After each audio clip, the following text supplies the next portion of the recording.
Ahmad al-Fathi al-Mahdi est accusé d'avoir coordonné et participé à la destruction de mausolées à Tombouctou durant le conflit malien en 2012.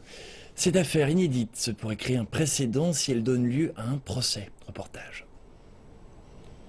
Ahmad al-Fathi al-Mahdi est le premier djihadiste poursuivi par la Cour pénale internationale pour destruction d'édifices religieux et monuments historiques.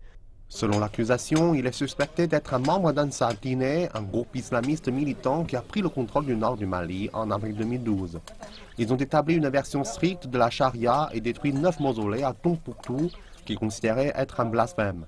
Cela a porté un coup dévastateur aux personnes de la région. Ces mausolées étaient comme la mémoire de la communauté musulmane à Tombouctou. Quand on parle de Tombouctou, tout le temps on dit c'est la cité des 33 saints, 333 saints. Tous ces saints ont leur tombeau à Tombouctou. Et tous ces tombeaux sont des lieux de pèlerinage, des lieux de recueillement. Les défenseurs des droits de l'homme qui se sont rendus au Mali au début du procès du djihadiste veulent que d'autres crimes soient ajoutés au chef d'accusation. Cela inclut plus d'une centaine de cas de viol et de mariage forcé. Selon les avocats, cette affaire créera un important précédent.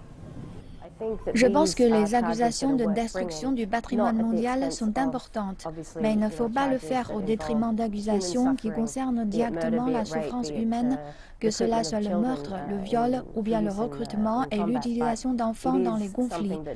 Il devrait porter plus d'attention à ces crimes. Et je pense que si la CPI poursuit correctement ces accusations, plus d'attention sera accordée à ce genre de crimes dans le futur. Les partisans de la CPI espèrent aussi que cette affaire apaisera l'exaspération de certains pays africains que la CPI cible injustement, en montrant que la procédure peut être aussi utilisée pour protéger l'héritage culturel africain.